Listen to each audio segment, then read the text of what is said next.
Welcome to my Channel Deep Sleep Mission-DSM. As we begin, I would be delighted if you could share your location in the comments below. It's truly inspiring to witness how far this content travels and to connect with viewers from across the world. The train stopped between stations again last night, third time this week, but this time I saw someone get off. Listen, I know how that sounds. Trust me, I've been riding the subway for 12 years, and I thought I'd seen everything.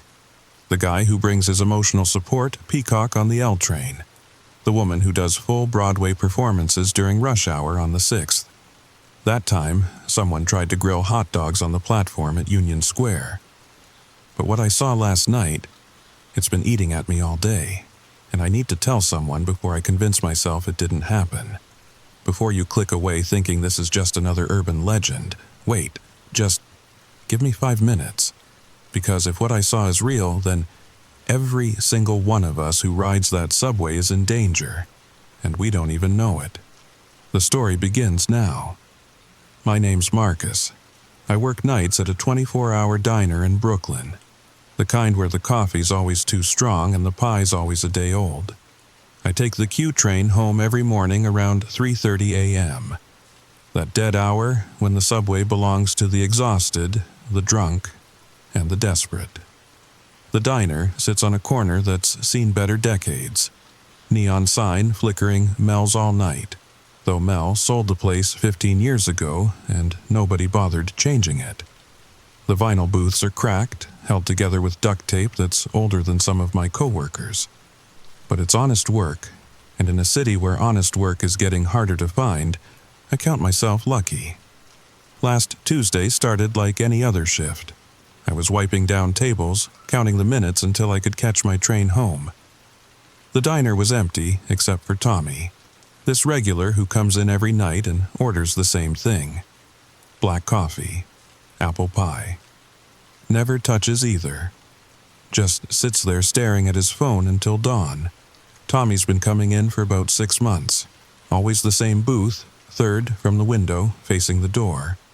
Always the same clothes, too, now that I think about it. Dark jeans, gray hoodie, Yankees cap pulled low. I figured he was one of those guys who'd lost his job, maybe his apartment, and the diner was the only warm place he could afford to sit all night. We get a lot of those. You ever notice anything weird on your commute? Tommy asked suddenly. First time he'd spoken to me in 3 months. I shrugged, not looking up from the table I was cleaning. The surface was sticky with syrup from the breakfast rush 12 hours earlier. Define weird in New York. He looked up from his phone, and his eyes had this look, like he'd seen something that had cracked him open. The stops between stops. When the train just pauses in the tunnel. Yeah, signal problems. Happens all the time. I sprayed more cleaner on the table. The ammonia smell made my eyes water. But it was better than the underlying odors of grease and defeat that permeated the place. No, he leaned forward, and I could see his hands were shaking slightly. The tremor of someone who'd been drinking too much coffee and sleeping too little. I mean, when it stops at platforms. Platforms that aren't supposed to exist. I laughed it off, told him he needed to lay off whatever he was taking. But Tommy just stared at me with those broken eyes. His phone screen was black, I noticed. Had been the whole time I'd been watching him. Count the stops tomorrow, he said. Count them carefully. Something in his voice made me pause in my cleaning. There was a desperation there, like a man trying to convince someone else of his sanity, because he'd already lost faith in it himself. But then a late-night drunk stumbled in demanding pancakes, and by the time I'd served him, Tommy was gone. Left exact change on the table, $4.50, same as always, next to the untouched coffee and pie. I forgot about it until I was on the platform at Atlantic Avenue. 3:42 a.m. The LED sign said the next Q train was 2 minutes away. The platform was nearly empty. Just me, a nurse in scrubs checking her phone, and a guy in a suit who'd clearly had one too many at some Manhattan bar. The platform smelled like wet concrete and electrical ozone. Somewhere in the distance, I could hear the rumble of an approaching train, growing louder. The sound echoes differently at night down in the tunnels. During the day, it's swallowed up by crowds and conversation. But at 3 in the morning, every sound is amplified, bouncing off tiled walls until it becomes something almost alive. The train pulled in with that familiar screech of metal on metal. I got on the last car. Force of habit. Fewer people back there. The seats were that particular shade of orange-brown that exists nowhere else in nature, designed to hide stains and discourage loitering. I collapsed into one of them and closed my eyes. The car smelled like industrial disinfectant and despair. Every subway car at this hour smells the same. A cocktail of cleaning chemicals trying to mask the accumulated misery of 8 million people's daily commutes. I pulled my jacket tighter and tried to shut out the world. The automated voice called out the stops. DeKalb Avenue, Canal Street. I wasn't really listening, just letting the rhythm of the train rock me towards sleep. The motion was hypnotic, that gentle sway from side to side as we moved through tunnels carved out of Manhattan bedrock over a century ago. Then we stopped, not at a station, just stopped.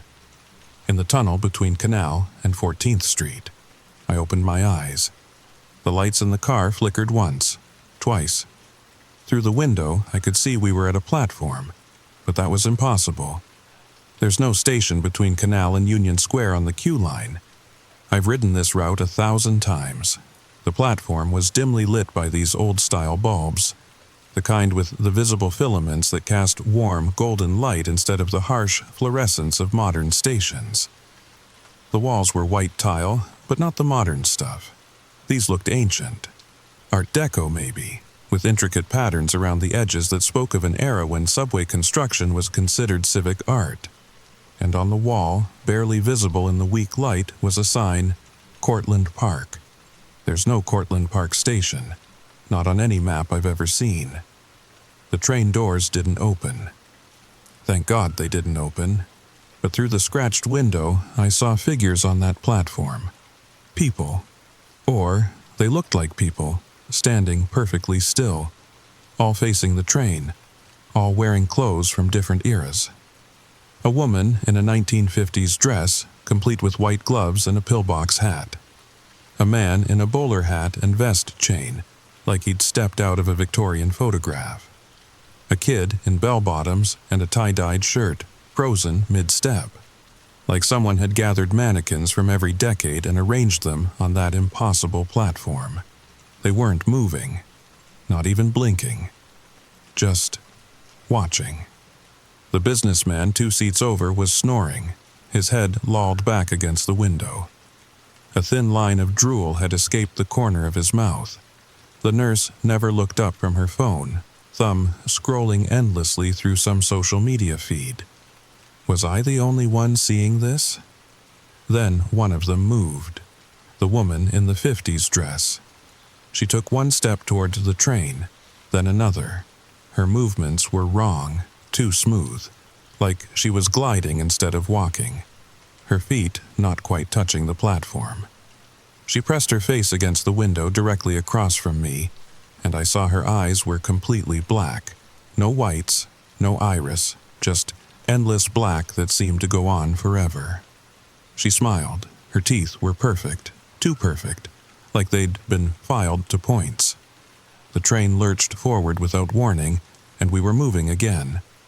The platform disappeared into the darkness of the tunnel like it had never existed. The automated voice cheerfully announced, "Next stop, 14th Street, Union Square."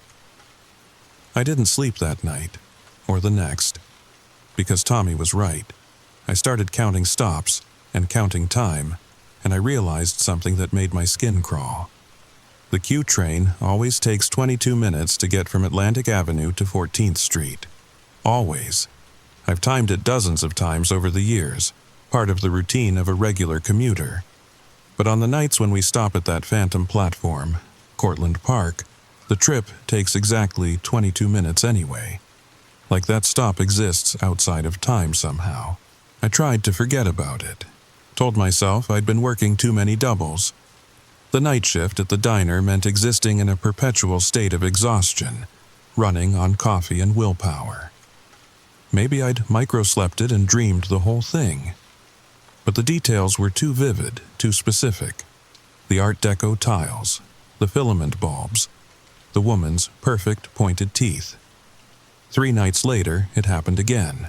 Same spot, same platform, same people standing in their outdated clothes, but this time, there were more of them, maybe 30, all perfectly still, all watching the train with those black eyes that reflected no light.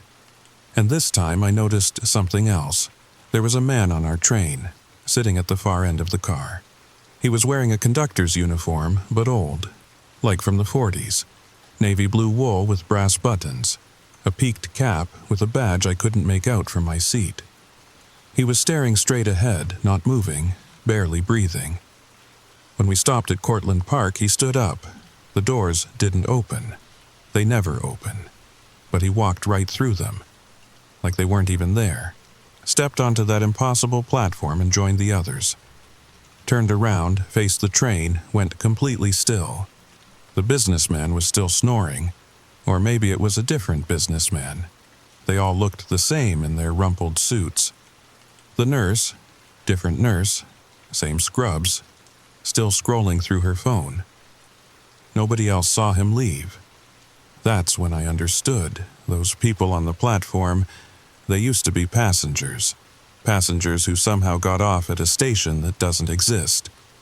I started researching, spent hours in the New York Public Library going through old subway maps and construction records. Found nothing about Cortlandt Park. But I did find something else, articles, dozens of them, going back to the 50s, people who vanished on the subway. Not runaways or crimes, just people who got on trains and never got off. The cases were always dismissed. Probably got off at an earlier stop. Must have taken a different exit. But the families always said the same thing. They were supposed to come straight home. They knew their route. They wouldn't have deviated. Missing persons reports with photos that haunted me. Sarah Chen, 23, last seen boarding the N train at Times Square in 1987. Michael Rodriguez, 45, disappeared somewhere between Brooklyn and Queens in 1992. Emma Walsh, 19, vanished on her way home from her job at Macy's in 1974. Page after page of faces, all with that same look in their eyes, the tired resignation of late-night commuters just trying to get home. I found a forum online, urban explorers and transit enthusiasts sharing stories about abandoned tunnels and closed stations. Buried in a thread from 2007, someone mentioned Cortlandt Park, said they'd seen it once, late at night, through a train window. The responses were brutal, called them crazy, said they were making it up for attention. The user never posted again. But one person had sent them a private message that they'd screenshotted before deleting their account. Stop looking into this. They don't like it when people notice. I should have stopped there. Should have started taking Uber home, even though it would eat up half my tips. Should have found a day job, something that would let me sleep normal hours and take trains during daylight when the world made sense. But I couldn't let it go. Because every time I rode that train, I'd see that platform. And every time there were more people standing on it. Last Thursday, I decided to document it.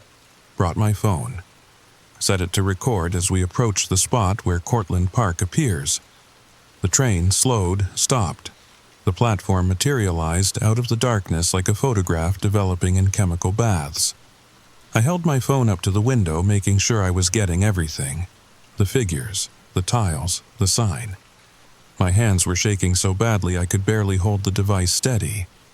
That's when I noticed one of them was looking directly at me. Not at the train.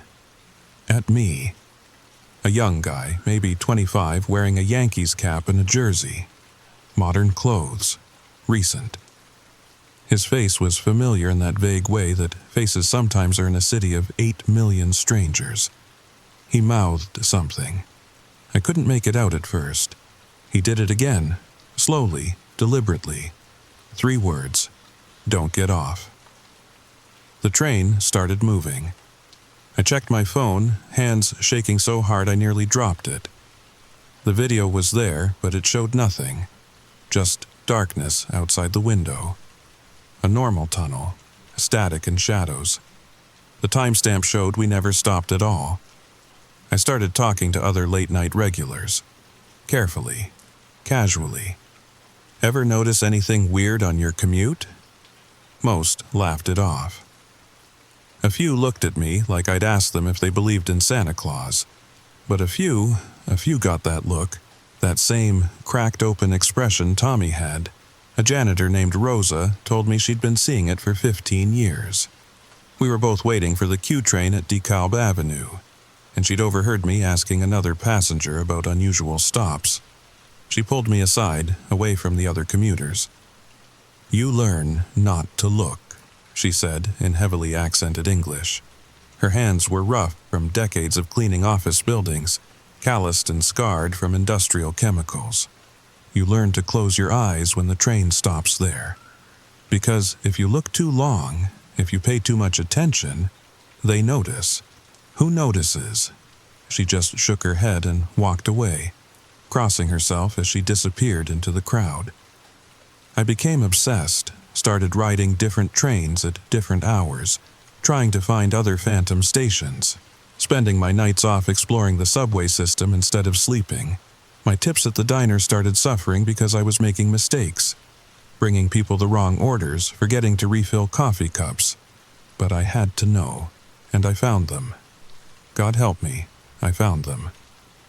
There's one on the 6th line called Riverside Heights, another on the L called Crown Terminal.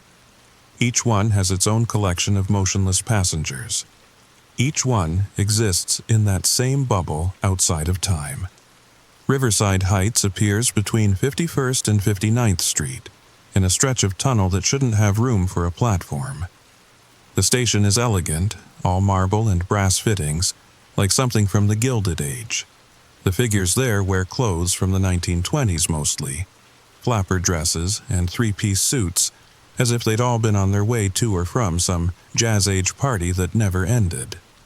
Crown Terminal manifests on the L line between Graham Avenue and Grand Street. It's smaller, more industrial, with exposed brick walls and hanging Edison bulbs. The people on that platform span decades, but they all have the same thing in common. Work clothes, coveralls, aprons, uniforms, like it's a station for the city's laborers, past and present. I mapped them, started to see a pattern. They all appeared at spots where old stations had been planned but never built. Phantom stations that exist in some kind of liminal space between what was intended and what was real. The New York subway system is full of ghosts. Stations that were closed when ridership declined. Tunnels that were started but never finished. Platforms that were built for train lines that never came. I found references to all of them in the city archives. Cortlandt Park, Riverside Heights, Crown Terminal. All planned, all started, all abandoned for various reasons. But knowing didn't make it better. It made it worse, because once you know about them, really know, they start to change. The figures on the platform started moving more. Not toward the train, but among themselves. Shifting positions when I wasn't looking directly at them. Getting closer to the windows. And their faces were starting to look familiar. I saw my 3rd grade teacher on the platform at Crown Terminal. Mrs. Patterson, who used to let me stay after school to help clean the blackboards when my mother was working late. She died 10 years ago of cancer, but there she was, wearing the same yellow cardigan she'd worn every Tuesday, standing perfectly still among the phantom commuters. I saw my neighbor's missing daughter at Riverside Heights, her pictures still on telephone poles around my neighborhood, faded from rain and sun. Have you seen Melissa? With a phone number that goes straight to voicemail now. But she was there, wearing the same clothes from her missing person photo, standing among the jazz-age ghosts like she'd been there all along. I saw Tommy at Cortlandt Park. Tommy, who I'd served coffee to just 3 nights before. Tommy, who'd warned me to count the stops. Tommy, who hadn't come to the diner since our conversation. He was wearing the same gray hoodie, the same Yankees cap. But his face was peaceful in a way it had never been when he was alive. He saw me watching through the train window and gave me a small wave, like he was saying goodbye to an old friend. That's when I realized the truth. It's not random. The phantom stations don't just take people, they choose them. They choose people who notice, people who see what isn't supposed to be seen. And once you know they exist, it's already too late. The changes started small. I'd get on the train at Atlantic Avenue, and there'd be an extra car that wasn't there before. Or I'd count the seats and come up with a different number each time. The ads on the walls would be for products that didn't exist, companies I'd never heard of. Brookman's Digestive Bitters, Edison's Electric Miracle Cure, New Amsterdam Savings and Loan, established 1647. Other passengers started to look off. Their faces would be normal, but their reflections in the windows would be different. Older, or younger, or not there at all. I'd see a young woman in modern clothes, but her reflection would be an elderly lady in Victorian dress. A businessman's reflection would be a child in knickers and suspenders. Last Monday, I was on the Q train heading home. 3:30 a.m., like always. The car was empty except for me and a woman reading a newspaper. An actual, physical newspaper. The kind that's printed on real paper, folded and rustling when she turned the pages. I hadn't seen one of those on the subway in years. I tried to read the headlines over her shoulder. The typeface was old-fashioned, and the date at the top made my blood run cold. September 15th, 1982. She looked up at me. Her eyes were normal, brown, human, but old. So old they seemed to hold decades of weariness. "You've been counting," she said. Her voice had the cadence of someone from another era. Carefully enunciated consonants and rounded vowels. I couldn't speak, could barely breathe. The air in the car had grown thick, like breathing through wet cotton.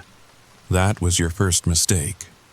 The second was looking for answers. The third, she folded her newspaper carefully, with the precise movements of someone who had done this exact thing thousands of times before. The third will be trying to warn others. "What are you?" She smiled. It was almost kind, the sort of smile a grandmother might give to a confused child. "I'm a passenger, just like you. I got on at Times Square in 1982. I'm still trying to get to Queens. But you're here, on this train. Am I?" She looked around the car with genuine curiosity, as if seeing it for the first time. "Or are you on mine?" The lights flickered. When they came back on, the car was different. Older. The seats were wicker instead of plastic. The advertisements were hand-painted signs for products that had been discontinued before I was born. The floor was worn wood instead of rubber matting. She was still there, but now she was wearing a Victorian dress, dark blue with intricate beadwork. Her newspaper had become a ladies' magazine from the 1890s. "Every train that's ever run these tunnels is still running," she said, her voice now carrying the accent of the old New York, the city of Dutch settlers and Irish immigrants. Past, present, future, all on the same tracks, all stopping at stations that were, are, and will be. Most people can't see them, but you can, and once you can see them, they can see me, I finished. She nodded. The conductors. The real conductors, the ones who run the phantom lines. They're always looking for new passengers. People who can see between the cracks, people like you. How do I stop it? How do I make them stop noticing me? Her face fell, and for a moment she looked impossibly sad, carrying the weight of decades of regret. You don't. You can't unsee. You can't unknow. All you can do is keep riding. Keep your head down. Don't make eye contact with the figures on the platforms. And never, ever get off at a station that isn't on the map. What happens if I do? She gestured toward the window. Outside, I could see another train running parallel to ours, older still, pulled by a steam engine that had no business being in a subway tunnel. The passengers visible through its windows were dressed in clothes from the 1880s. Time isn't linear down here, she said. Every moment that ever was still is. Every possibility exists simultaneously. If you get off at the wrong station, you might find yourself in the wrong when, and the longer you stay, the harder it becomes to find your way back to now. The lights flickered again. The train was modern again. The woman was gone. But on the seat where she'd been sitting was a Metro card.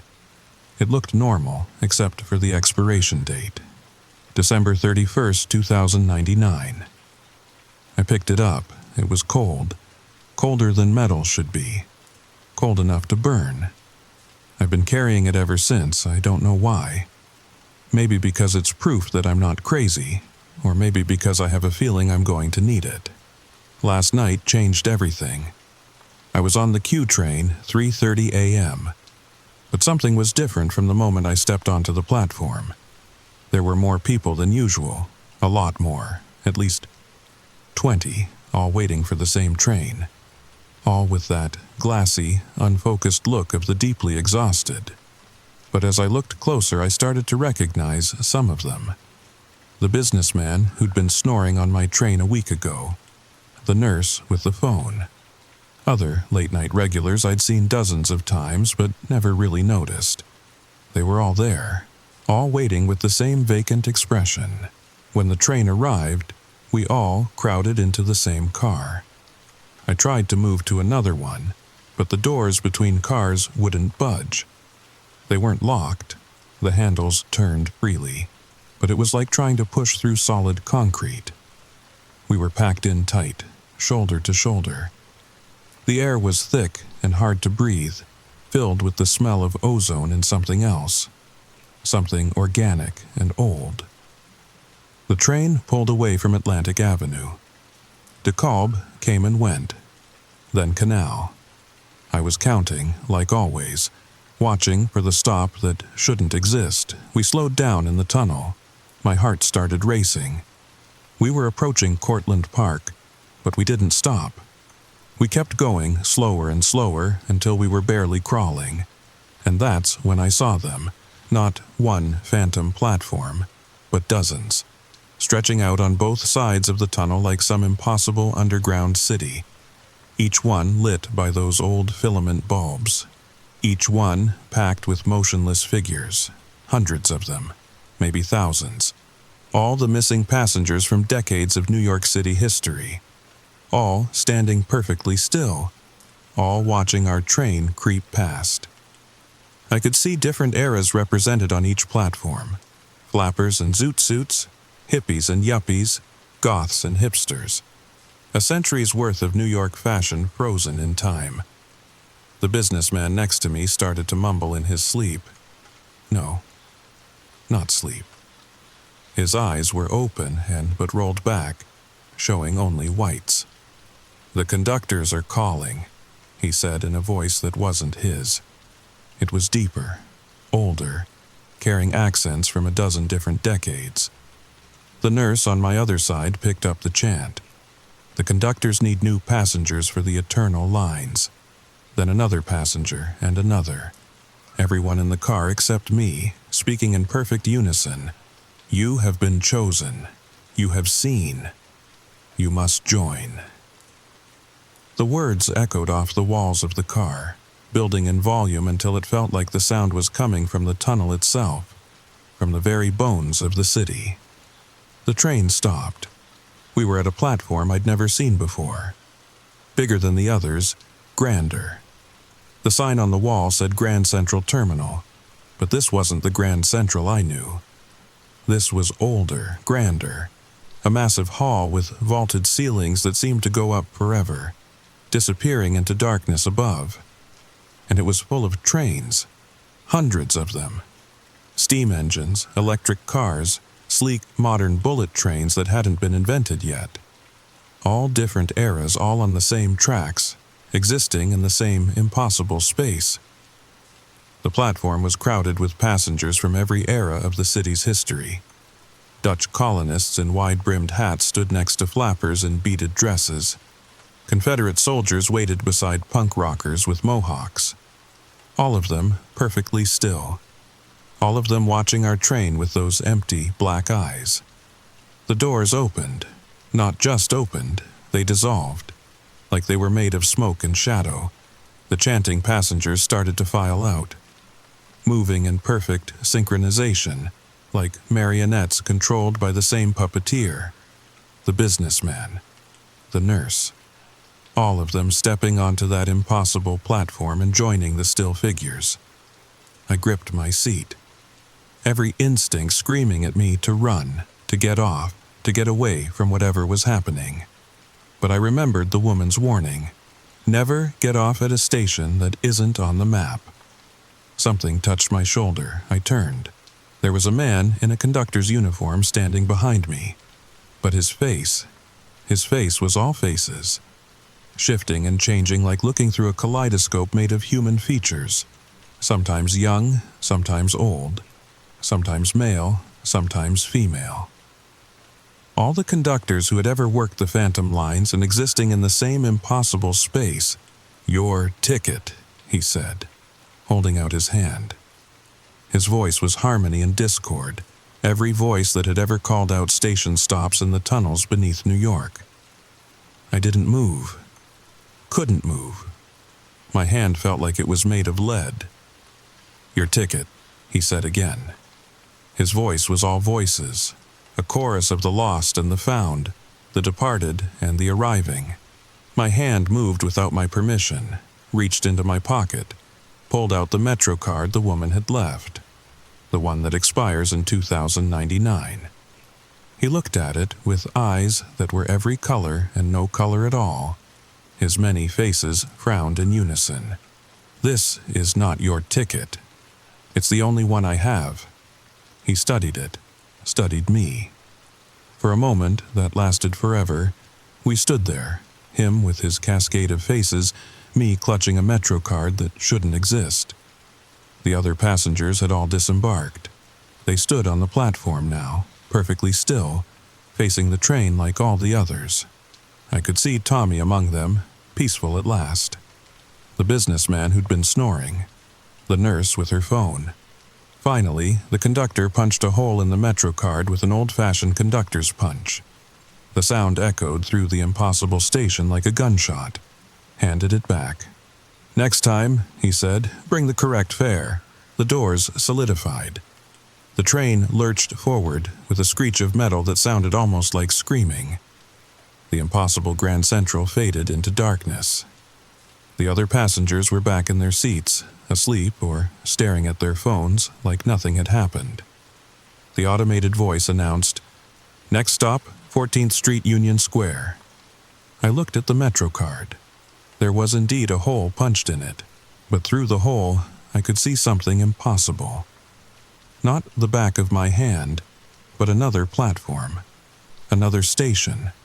Tiny, like looking through a pinhole camera, but there, real, and getting bigger. I made it home, somehow, stumbled up to my apartment and collapsed on my bed. But I couldn't sleep, because I finally understood. The phantom stations aren't ghosts of what was never built. They're ghosts of what was always there. Every possible version of the New York subway system, existing simultaneously. And some of us can see through the cracks between versions.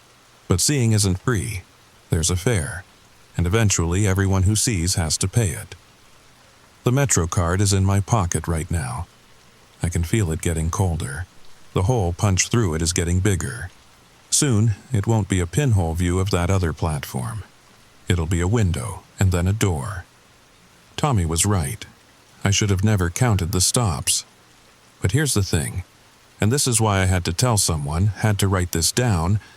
I don't think I'm the only one. I think there are others like me, others who've noticed, others who are counting. If you ride the New York subway late at night, if you've ever noticed the stops that last too long or the platforms that shouldn't exist, if you've seen the figures standing perfectly still in stations that aren't on any map, count your stops carefully. Keep your head down, and whatever you do, don't get off at Cortlandt Park.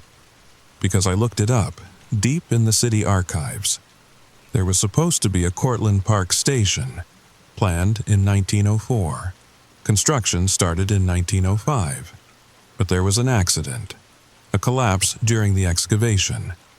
32 workers buried alive in what would have been the main platform. The official report blamed faulty timber supports and unstable soil, but the families of the dead workers told a different story. They said their men had been afraid of the tunnels, claimed they could hear voices in the walls, see figures in the shadows where no one should be. They never found all the bodies, just sealed it up and built around it. But the station was finished. Somewhere, somewhen, on some version of the tracks, and it's been waiting for passengers ever since, waiting for people who can see between the cracks of what is and what might have been. My Metro card is almost frozen now, ice cold in my pocket, burning through the fabric of my jeans. The hole is the size of a quarter. Through it, I can see that platform clearly, see the figures standing there, see Tommy in the crowd, no longer anxious, no longer afraid. See the conductor with his many faces checking his pocket watch. It's 3:20 a.m. In 10 minutes, I have to leave for my shift at the diner. I'll walk to Atlantic Avenue, wait on the platform, get on the Q train like I do every night. But tonight I have a feeling the doors are going to open at Cortlandt Park. And I don't know if I'll be strong enough not to get off. If you're reading this, if you found this because you've been searching for answers about the phantom stations, stop looking, stop counting, take a different train, move to a different city if you have to, because once they notice you noticing them, it's already too late. The conductors are calling. The eternal lines run through all times, and every passenger eventually pays their fare. Update, it's 3:30 a.m. I'm on the platform at Atlantic Avenue. The LED sign says the next Q train is 2 minutes away, but I can already see it in the tunnel. Not the normal lights of an approaching train, something older, something that runs on tracks that were never laid but exist anyway. The Metro card in my pocket isn't cold anymore. It's burning. The hole has grown so large that the plastic is barely holding together, held by just a thin rim around the edges. The train is pulling in. It's not the queue, it's all of them. Every train that ever was and ever will be, superimposed on each other like a double, triple, infinite exposure.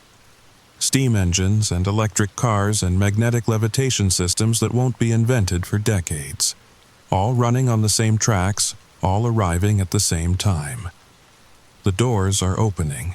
Tommy is there. He's smiling. He looks peaceful for the first time since I've known him. Behind him, I can see the platform at Cortlandt Park stretching out forever. Beautiful in its own way. Art Deco tiles gleaming in the warm light of those filament bulbs. It looks like a place where you could rest, where you could finally stop running from something you can never outrun. It's not so bad, Tommy says, his voice carrying clearly over the impossible sound of 100 trains arriving at once. Once you accept it. Once you stop fighting. You get to ride forever. See every version of the city, every possibility, every what if and might have been. My hand is reaching for the Metro card. My feet are moving toward the door. The burning plastic is falling apart in my fingers. The hole expanding until there's more emptiness than card. To anyone who finds this, anyone who started seeing the phantom stations, there's something I didn't tell you. Something the woman in the Victorian dress whispered just before she disappeared. her final words echoing in the air like smoke. The only way out is through. Ride every phantom line. Visit every impossible station. Collect a ticket from each conductor. And maybe at the end of all those infinite tracks, you'll find your way back to the map. Or maybe that's just what they want us to believe. Maybe that's how they've been collecting passengers for over a century, with the promise of escape, of return, of finding your way home. The doors are closing. I have to make a choice. Stay on the map and go mad from seeing what others can't, or step through and become another still figure on an impossible platform. Tommy's still smiling, still waiting. Behind him, I can see all of them. Every missing person from every missing persons report I researched. Sarah Chen, Michael Rodriguez, Emma Walsh, all at peace, all home in their way. The doors are close. The following note was discovered in Marcus Rivera's apartment 3 days after he failed to show up for his shift at Mel's all-night diner. The handwriting analysis confirmed it was written in his hand, though the ink appears to be significantly older than 3 days. Carbon dating was inconclusive. If you're reading this, then I made it back. Somehow. I don't know how long I was gone. Time doesn't work the same way on the phantom lines. Could have been minutes. Could have been decades. But I'm writing this in my apartment, at my kitchen table, and the calendar on my wall still says it's the same week I disappeared.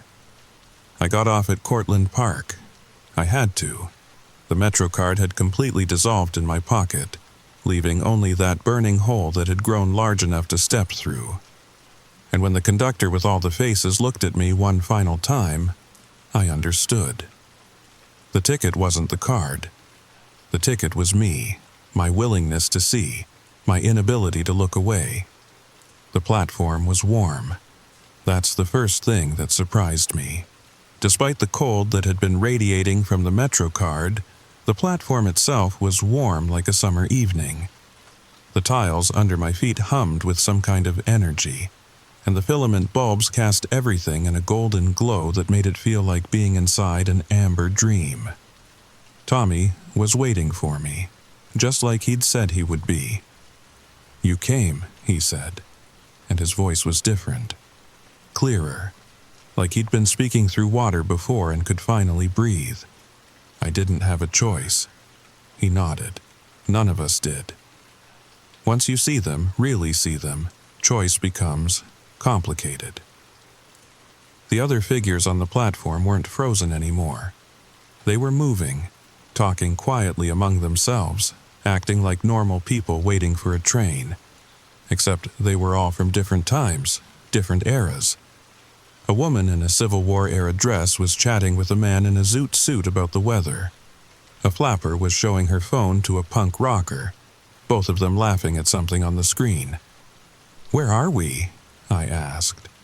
"Between," Tommy said. "Between what was and what is. Between what could have been and what will be." Cortlandt Park was supposed to open in 1906.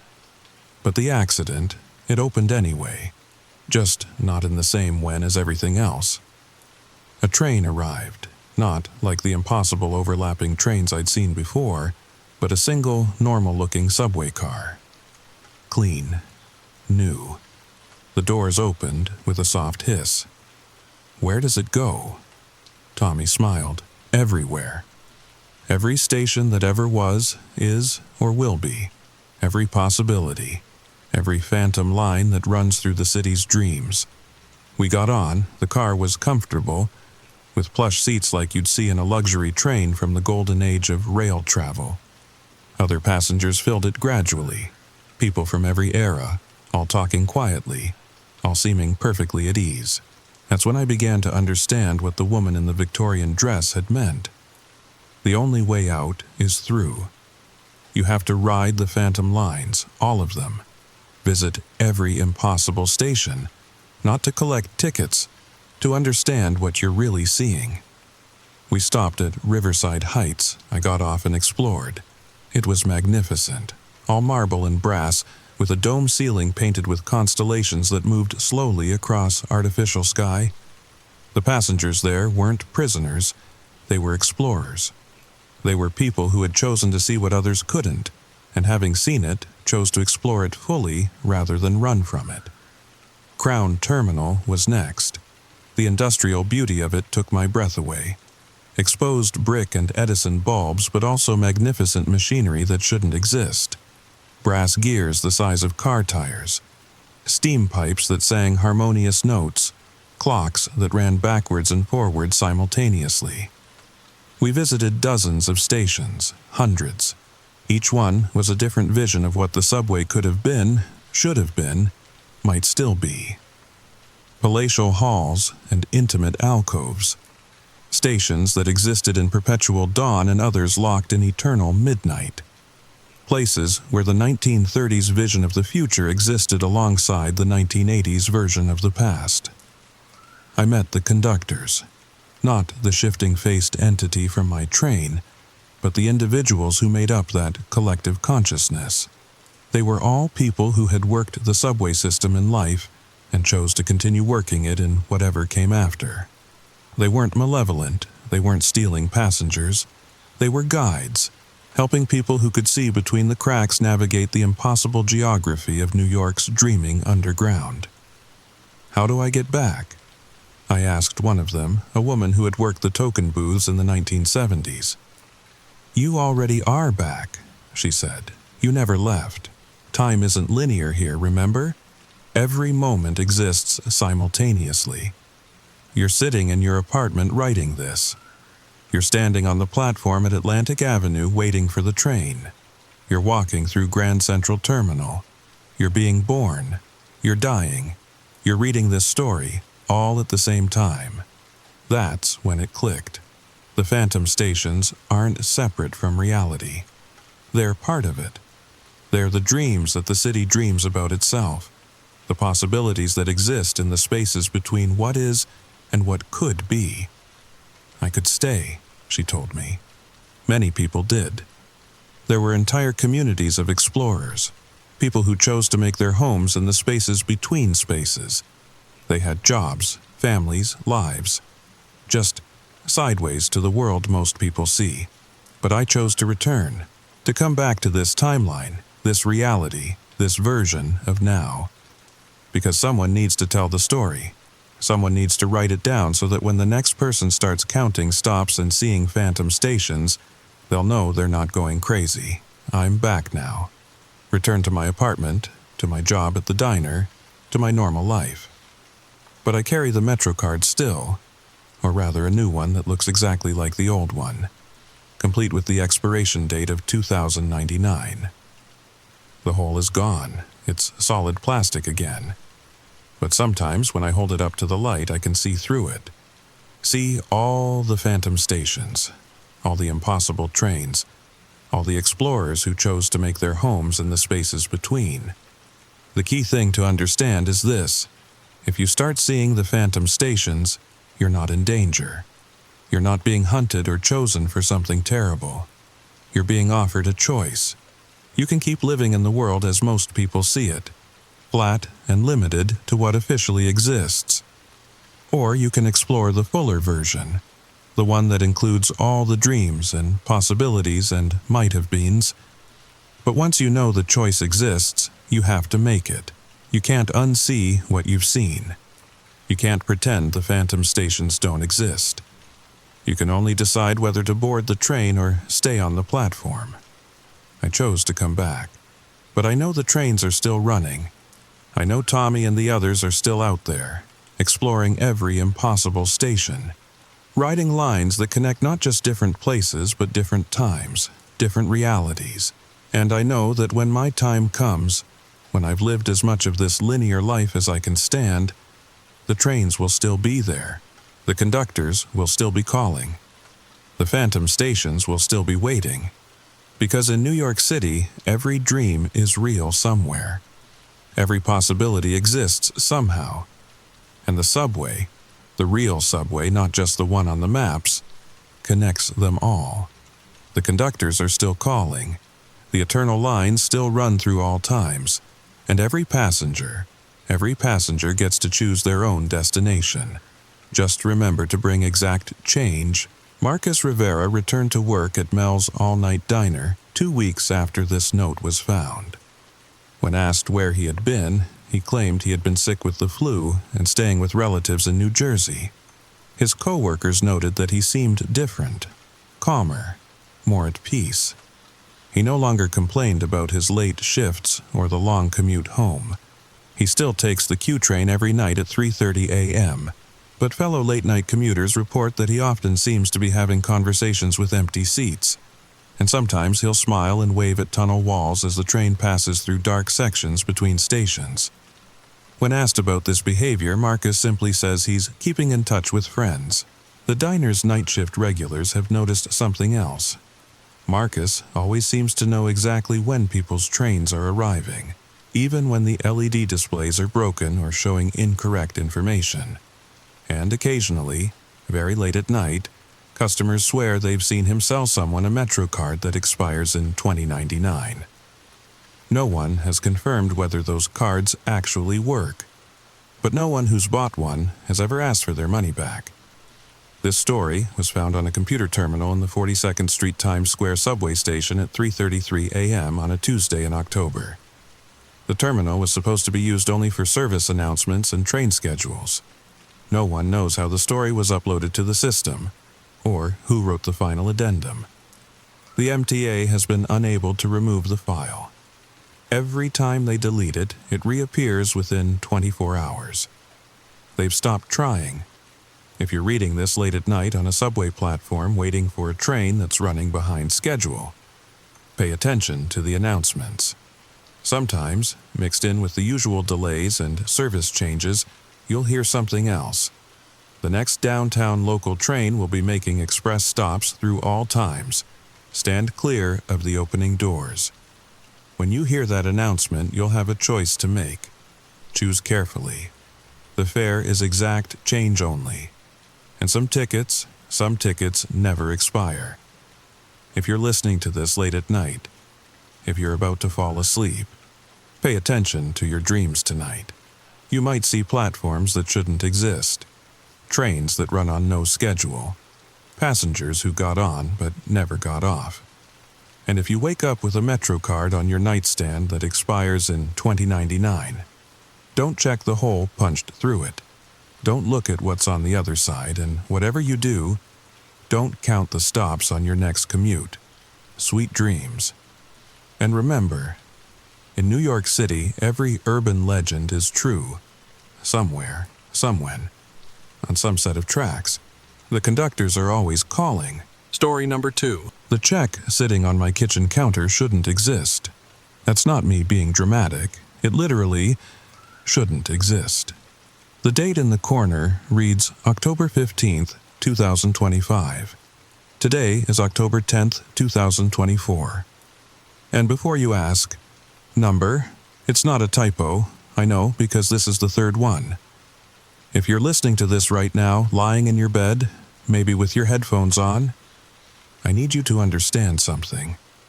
What I'm about to tell you is happening to me right now, as we speak, and I don't know how much longer I can pretend everything is normal. But let me ask you this first.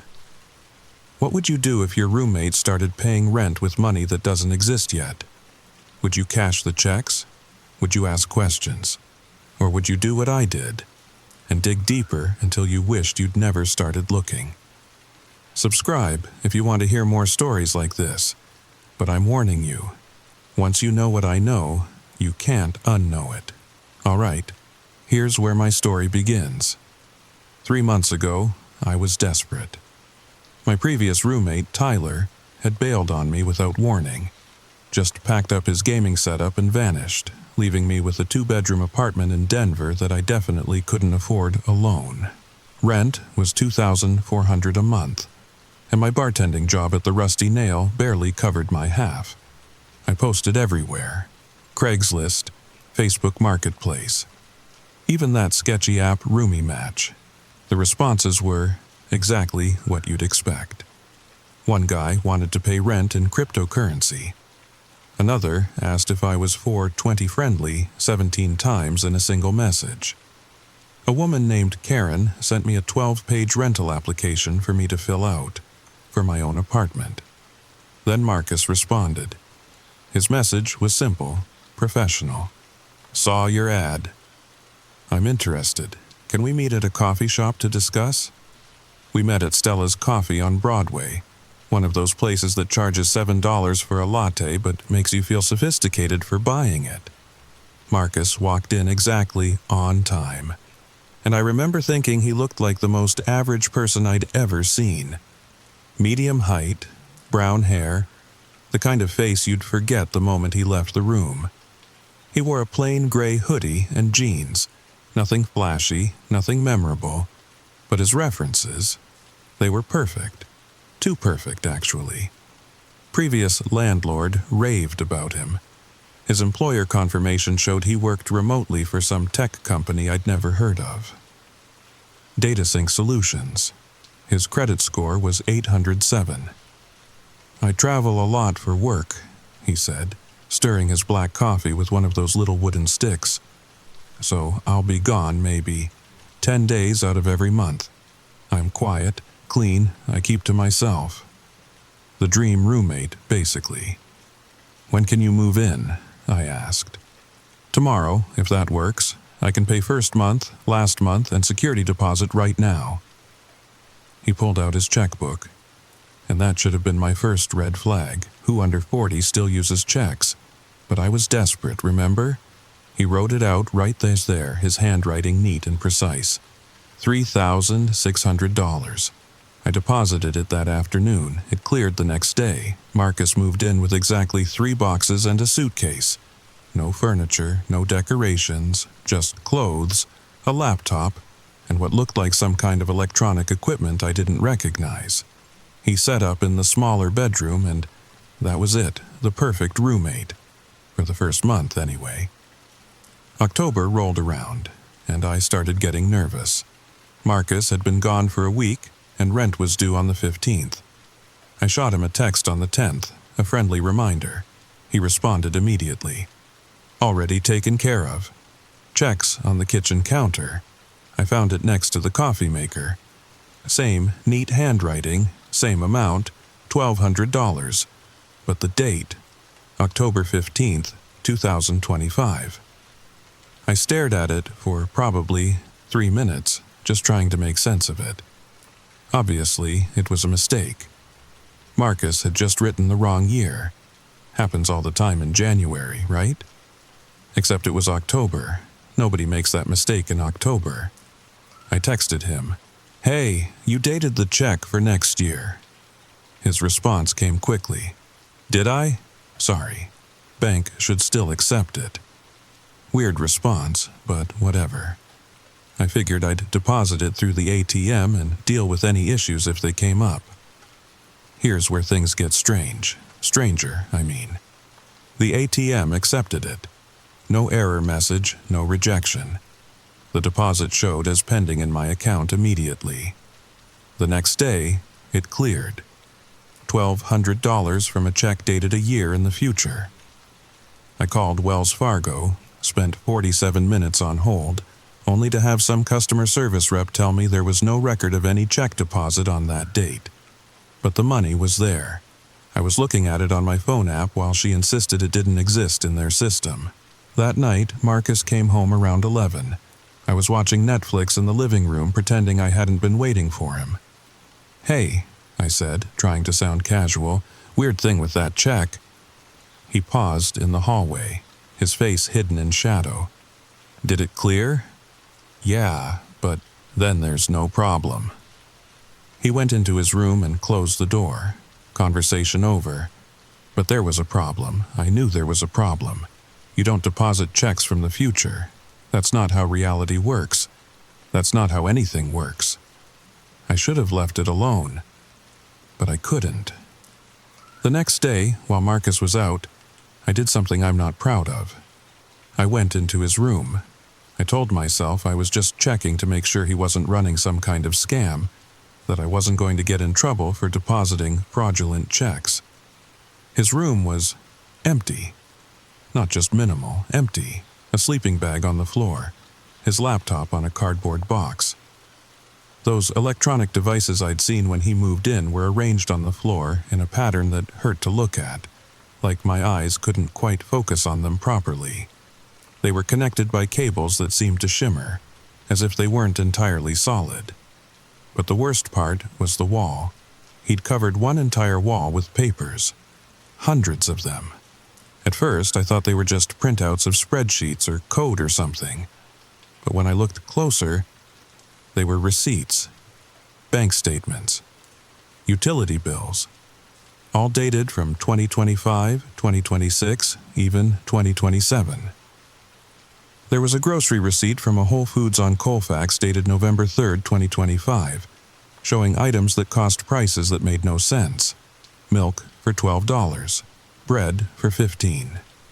There was an Xfinity bill showing our apartment's address, dated March 2026, with his name on it, with services I'd never heard of. Quantum streaming package. Neural sync internet. My hands were shaking as I took photos with my phone. I needed proof. I needed to know I wasn't going crazy. But when I tried to look at the photos later, they were all corrupted. Just static and strange colors that made my head hurt. That's when I found the notebook. The notebook was under his sleeping bag, just a regular composition notebook like you'd buy at Target. But what was written inside? The first page just had one line. Timeline 47B, stable for now. The rest was filled with notes, observations. Most of it didn't make sense, mentions of temporal drift and paradox mitigation and anchor points. But scattered throughout were things I understood, things about me. October 10th. Roommate will discover check date discrepancy. No intervention needed. October 11th. Roommate will investigate room. Must be out 11 a.m. to 4 p.m. October 12th. First contact attempt from timeline 47A, ignore. October 12th. That was today. I heard the front door open. Marcus was back. I shoved the notebook back under the sleeping bag and slipped out of his room, my heart pounding so hard I was sure he'd hear it. "Find what you were looking for?" he called from the kitchen. I froze. "What?"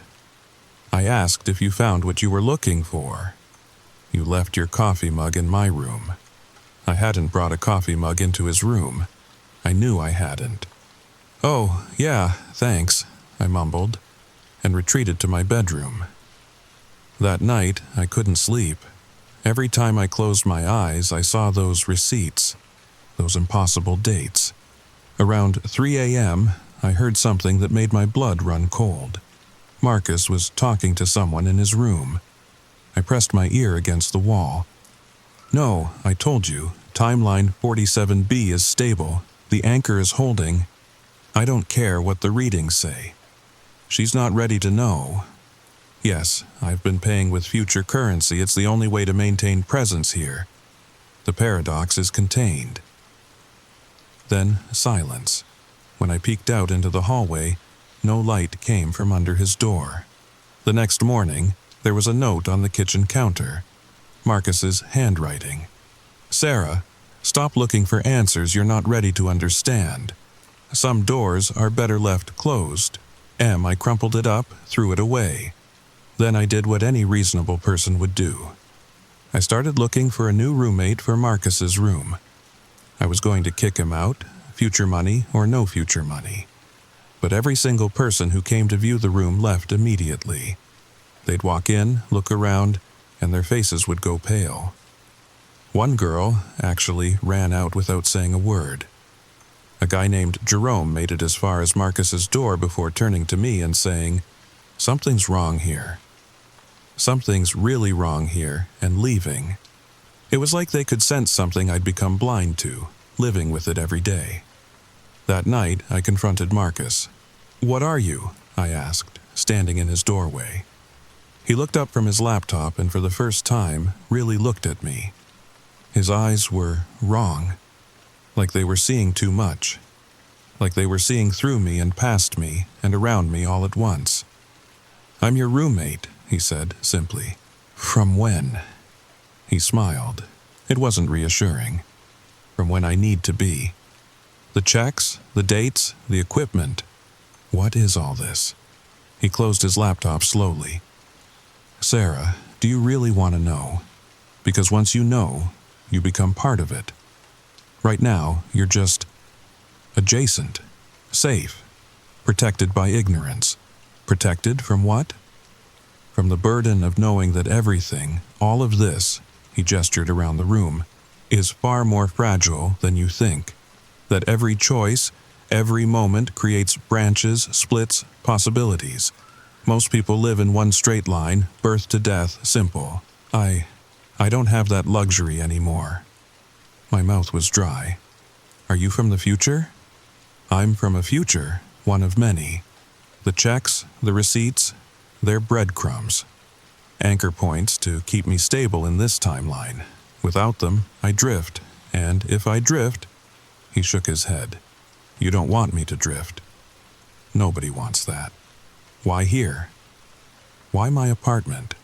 Because in 14 different timelines, this apartment, this specific location, remains stable until at least 2031. It's a convergence point, a place where the branches don't split as much. And you're part of that stability. In every timeline where this place stays stable, you're here. You're the constant." I backed away. "You're insane."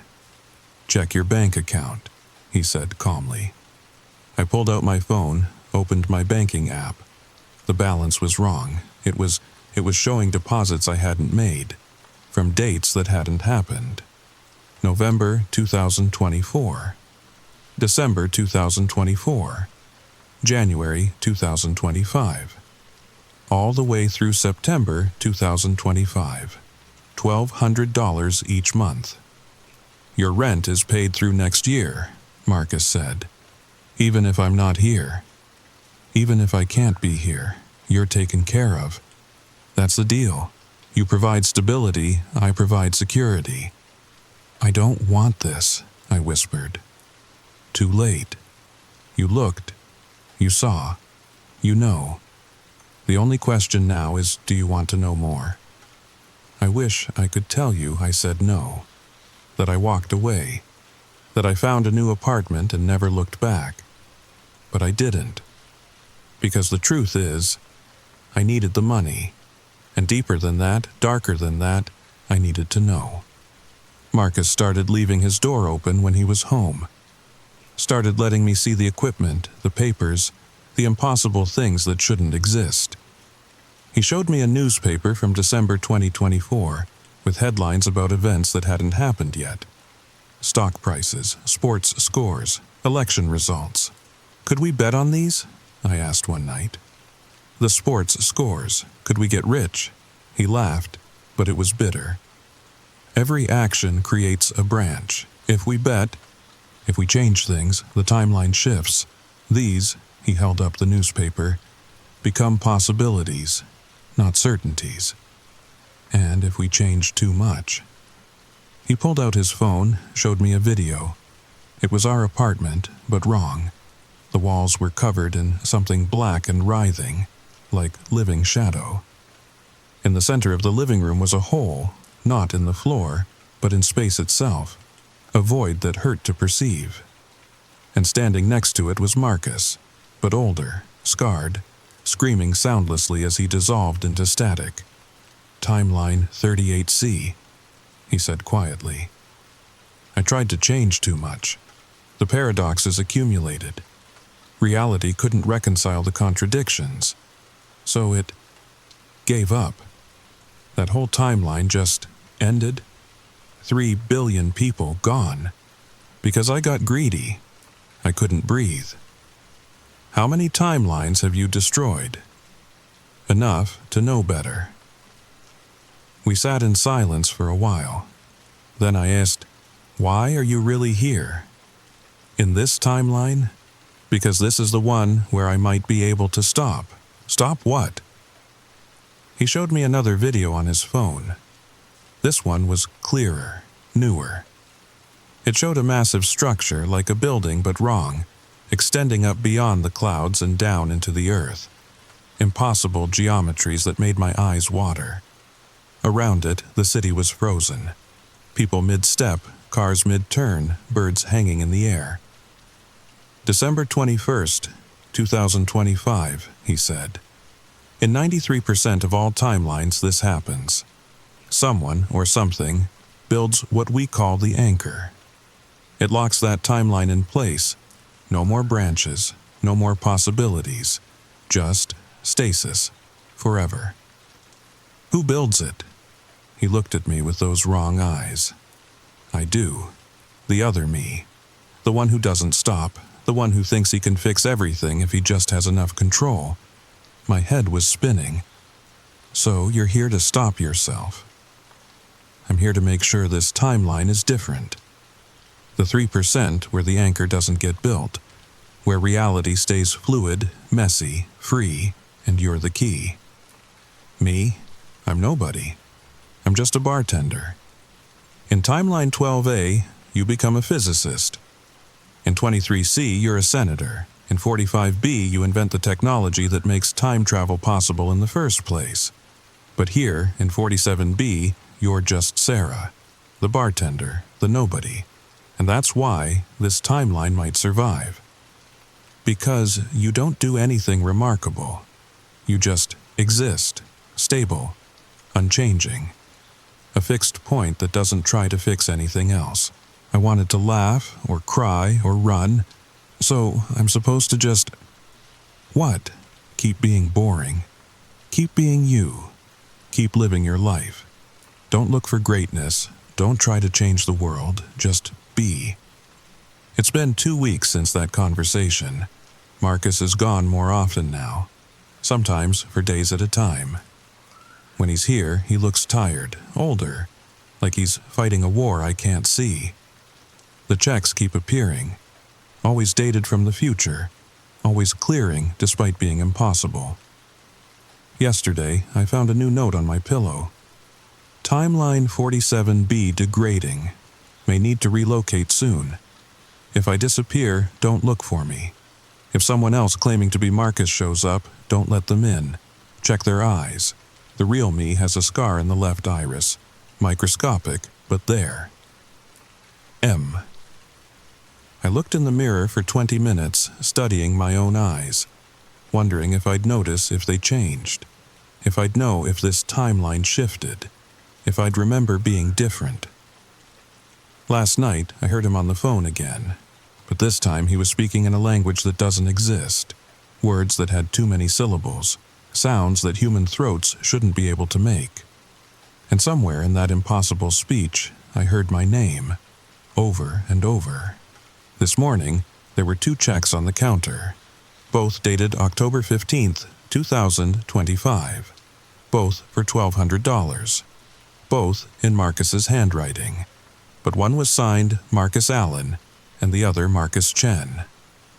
I asked him about it. He stared at them for a long moment. Then he said, "It's starting." The convergence. The timelines are beginning to bleed together. What does that mean? It means the other me is getting closer. The one who builds the anchor. He's found this timeline. Found you. That's when I started noticing other things. Small things. The coffee mug I'd supposedly left in his room appeared and disappeared from the kitchen counter throughout the day. Sometimes it was blue, sometimes white. Once it was a color I don't have a name for. The morning news showed different headlines when I watched it in different rooms. In the kitchen, local election results still pending. In the living room, Mayor Harrison wins by landslide. In my bedroom, election canceled due to temporal anomaly. I called my best friend Emma to ask if she remembered the election being postponed. She said, "What election?" There wasn't supposed to be an election this month, but I had clear memories of seeing campaign signs, of Marcus mentioning he needed to vote. Which memories were real? Which timeline was I originally from? The apartment started feeling unstable. Sometimes when I'd walk from the kitchen to the living room, it would take too many steps. The hallway would stretch longer than it should. Other times, rooms would feel compressed, like they were being squeezed by invisible pressure. The walls themselves seemed to vibrate at a frequency just below hearing, making my teeth ache. Marcus noticed me noticing. One evening, as I stood in the living room counting my steps from wall to wall for the third time, he appeared beside me without sound. "It's getting harder to maintain the barriers," he said. "Too many versions of reality are trying to exist in the same space." "How many of you are there?" I asked. "In this city?" "Right now, at least 7, maybe more. We're all drawn to convergence points, all trying to prevent or create the same event, the anchor." "What happens if too many of you are in the same place?" He was quiet for so long I thought he wouldn't answer. Then, reality breaks. Not just here, everywhere. Every timeline, every possibility, all collapsing into a single point of infinite density, a temporal singularity. That night, I couldn't sleep. Not because of the sounds from Marcus's room, the electronic humming, the impossible conversations, but because of the silence. Around 3 a.m., everything just stopped. No traffic outside, no hum from the refrigerator, no ticking from the wall clock. Even my own heartbeat seemed muffled, distant. I got up to use the bathroom and found another Sarah in the hallway. Not my reflection, not a trick of light. Another me, wearing pajamas I'd never owned, looking just as terrified as I felt. She opened her mouth to scream, but no sound came out. Then she flickered and was gone, leaving only the smell of ozone and something burning. I ran to Marcus's room. The door was open, but he wasn't inside. Instead, 3 different versions of his electronic equipment sat in the same space, overlapping like double-exposed photographs. Some of the devices were newer, sleeker. Others looked burned and broken. And on the wall where all those future receipts had been, now there were thousands of them layered so thick the wallpaper underneath was invisible. In the center of it all, a new note in handwriting that was almost Marcus's. "Sarah, if you're reading this, I failed. The convergence is accelerating. By tomorrow, all timelines centered on this apartment will have collapsed into one. You'll start seeing everyone you could have been. Every choice you didn't make will become visible. Don't trust any version of yourself that seems too confident, too sure about what needs to be done. And whatever you do, don't let any version of me convince you to help build the anchor, even if I seem like I'm trying to save everyone. Especially then." Marcus, Timeline 47B. But there was something else written below in different handwriting, shakier, more urgent. "Ignore him. The only way to stop the collapse is to complete the anchor. Find the blueprint in the basement. Trust only the Marcus with the scar. The others are echoes, shadows. They don't understand the mathematics of salvation. Marcus." Timeline 12C. And below that, in handwriting that was barely legible, "They're both wrong. Destroy the apartment. Burn it all. Let the timelines shatter. Chaos is better than slavery. Marcus, Timeline." I backed out of the room, my mind reeling. Which message was real? Which Marcus was telling the truth? How could I tell the difference between salvation and damnation when both came from the same source? That's when I heard the front door open. Footsteps in the hallway. Multiple sets of footsteps. But somehow all in perfect synchronization, like one person walking with the weight of many. "Sarah." The voice was Marcus's, but multiplied, like a choir singing in unison. "We need to talk." As I'm recording this, Marcus is packing, just his laptop and those impossible devices. He says he needs to leave, to draw the other version away. He says I'll be safe as long as I don't do anything different. As long as I stay exactly who I am. But here's the thing. How do I know who I am anymore? How do I know this is even my original timeline? What if I'm already different? What if the Sarah who started this story 3 months ago isn't the same Sarah telling it now? Marcus just knocked on my door. He says he's leaving in an hour. He says the rent is paid through 2027 now. All future dated checks that will somehow clear. He says there's a chance he can stop the anchor from being built. A small chance. 3%. He also says that if I wake up on December 22nd, 2025, and everything seems normal, I'll know he succeeded. But if I wake up and the world feels stopped, frozen, like a photograph instead of a movie, then I should look for the building that shouldn't exist. The one that goes up forever and down forever, and I should run. Not that running will help, but at least I'll be moving in a world that's forgotten how. I don't know what to believe anymore. I don't know if Marcus is insane, if I'm insane, or if the whole world is about to end in a way nobody will even notice. But I know the checks keep clearing. I know the money is real, and I know that when I look at next year's calendar, I get this feeling like I'm looking at a history book, not a future that hasn't happened yet. If you're listening to this, check your roommate's room. Check the dates on their mail. Check their eyes for tiny scars. Because maybe, just maybe, you're living with someone who's trying to save the world. Or end it, or both. Marcus is leaving now. He just handed me one last check. This one is different. It's dated October 15th, 2024, today's actual date. But the amount, it's for $0.00. And in the memo line, in that same neat handwriting, it says, "For the timeline that never was." I don't know what that means, but I have a feeling I'm about to find out. Wait, do you hear that? That sound like everything is slowing down, like the air itself is getting thicker? Marcus said if this happened, I should, oh God, the walls are... If you're listening to this, if you can still hear me, don't look for answers. Don't dig deeper. Some doors are meant to stay closed. Some stories are meant to end with questions. And some roommates pay their rent from futures that might never exist.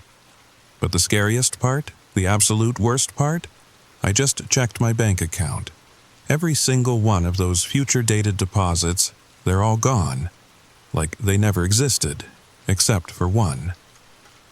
A deposit from October 15th, 2025. Exactly 1 year from today. For $1,200. And the payer's name isn't Marcus Allen or Marcus Chen, it's Sarah Mitchell. That's my name. I think I'm about to become my own roommate. If you're still listening, still awake in your bed, let me know in the comments if you've ever noticed things that don't quite fit. Dates that are wrong. People who seem to know too much. Because Marcus was right about one thing. Once you start looking, you can't stop seeing the cracks in reality. And they're everywhere. Sweet dreams. If you can still sleep after this. And remember, tomorrow morning, check the date on everything. You might be surprised what year you're actually living in.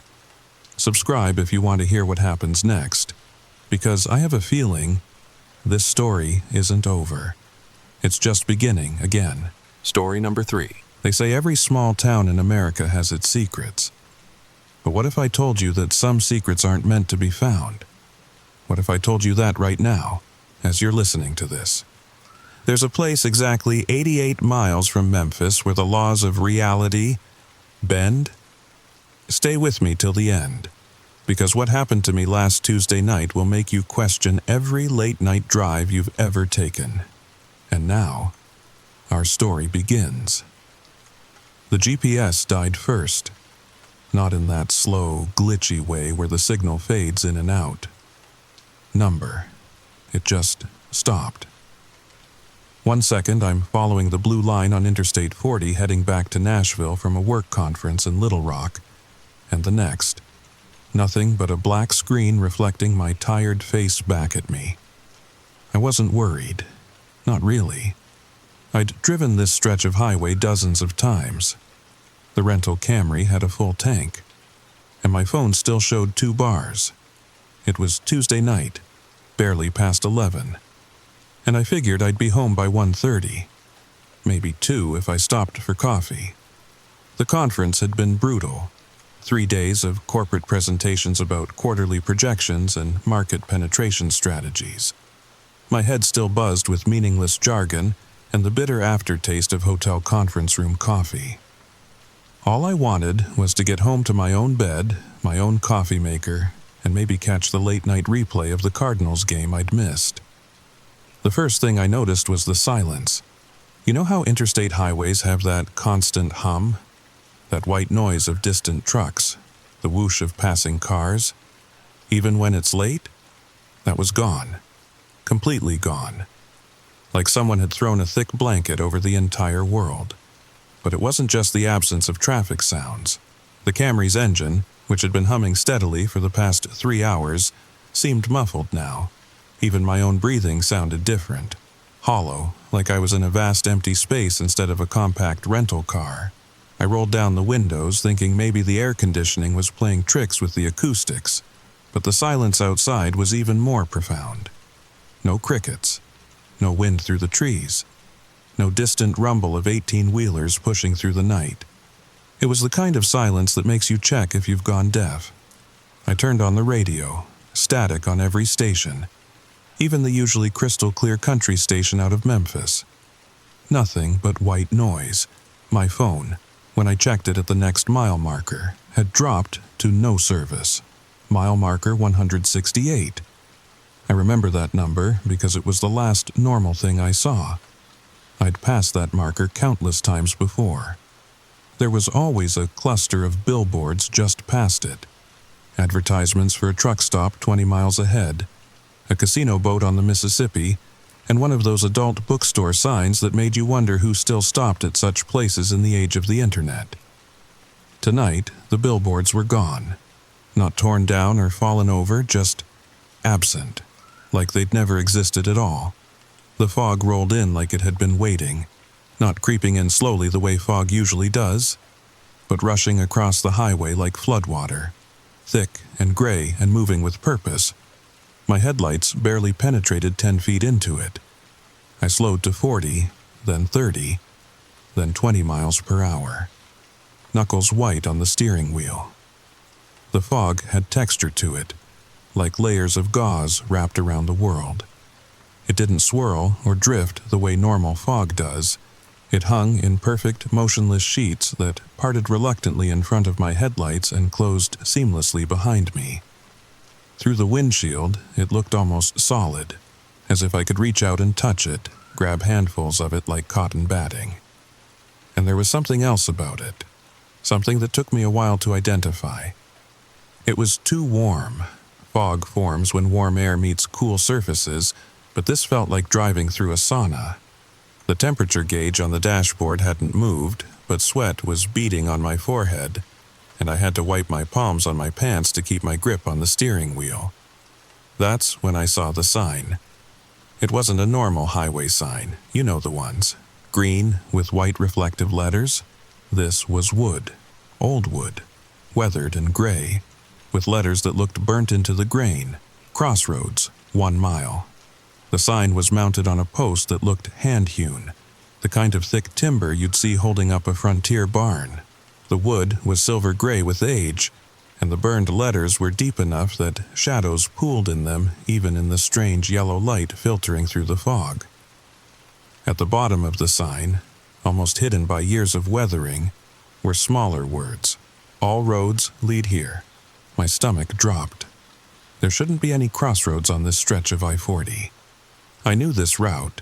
Memphis was still 88 miles away, according to the last mile marker I'd seen, and there was nothing but farmland and occasional rest stops between here and there.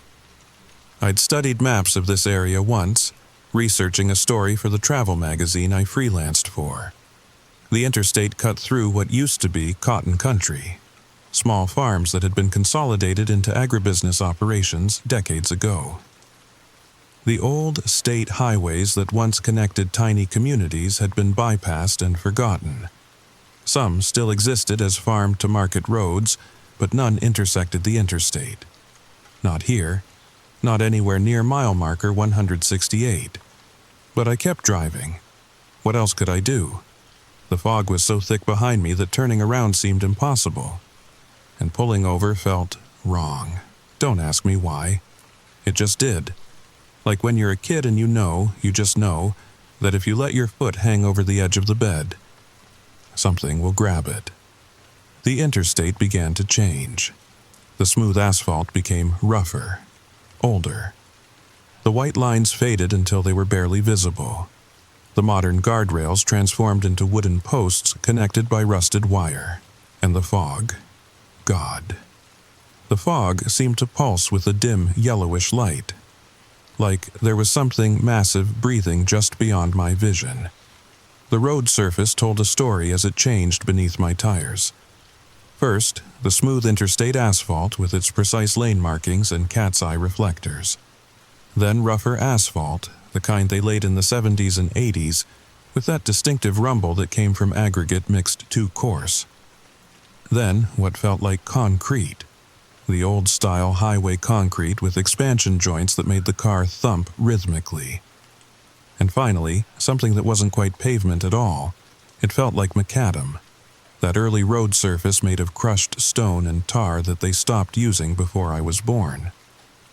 My grandfather had told me stories about driving on macadam roads during the Depression, how they'd turn to soup when it rained and dust when it was dry.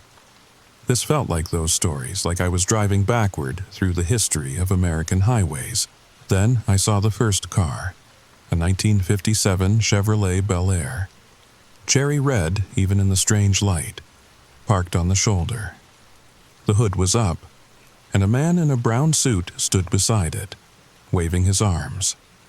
I slowed down, my foot hovering over the brake, but as my headlights swept across him, I saw his face. The car was pristine, like it had just rolled off the showroom floor in Eisenhower's America. Chrome bumpers that caught and reflected my headlights like mirrors. White-wall tires that looked like they'd never seen a pothole. Even the license plate looked new. Tennessee tags, but in a style I didn't recognize. The numbers and letters were crisp and clear. XR-1958. The man's brown suit was equally pristine, complete with a narrow tie and a fedora tilted at just the right angle. His posture was perfect, the kind of straight-backed bearing they used to teach in deportment classes. Everything about him screamed 1950s respectability, right down to his polished wingtips. Everything except his face. He had no eyes, just smooth skin where eyes should be. But he was looking right at me, tracking my car perfectly as I passed. His mouth opened, and even through my closed windows, I heard him clear as day. "You're going the wrong way, son." The voice was warm, paternal, with the kind of Midwest accent that suggested Sunday dinners and community potlucks. But there was an undertone to it, something that made my skin crawl. Not malicious exactly, but sad. Infinitely, cosmically sad. Like he was apologizing for something he couldn't prevent. As I passed him, he tipped his hat, a gesture so normal, so courteous, that for a moment I almost convinced myself I'd imagined the missing eyes.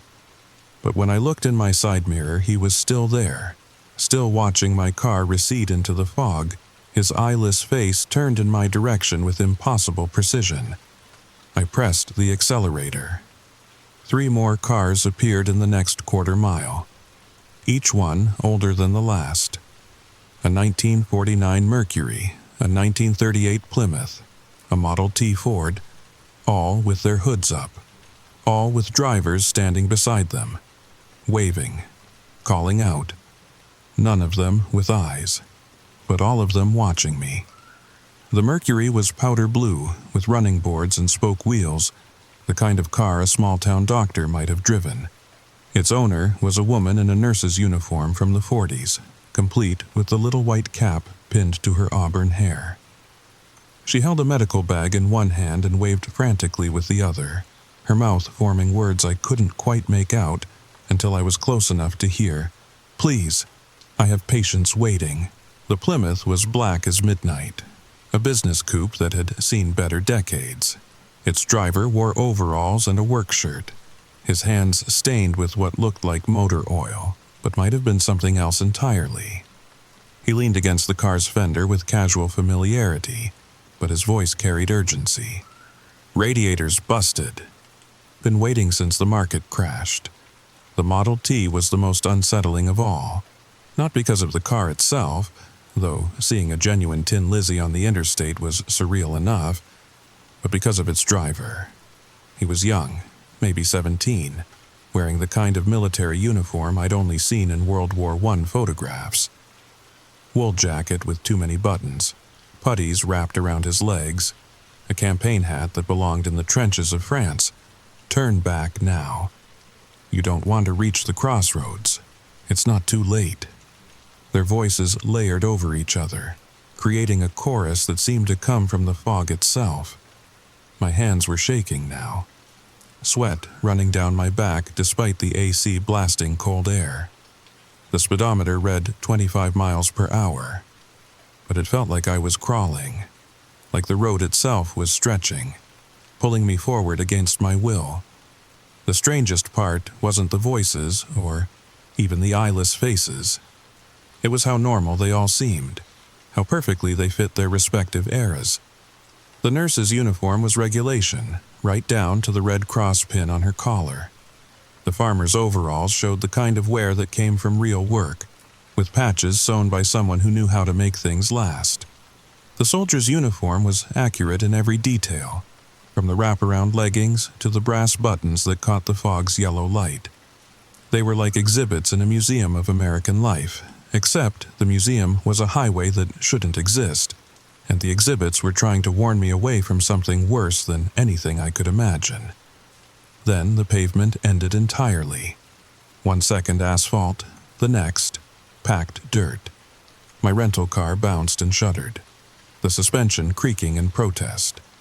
The fog began to thin, not clearing but pulling back, forming walls on either side of the road like I was driving through a tunnel made of mist. The dirt road was old, older than any of the cars I'd seen. It had the deep-worn ruts of wagon wheels, the kind of road that connected isolated farms and trading posts back when this part of Tennessee was frontier country. My modern tires found uncertain purchase in the ancient grooves, and I had to fight the steering wheel to keep the car moving straight. But moving straight to where? The road stretched ahead into yellow-tinged darkness, bounded on both sides by walls of fog that rose higher than I could see. It was like driving through a canyon made of mist, following ruts carved by countless travelers over countless years. The very air felt heavy with history, with the weight of all the journeys that had preceded mine.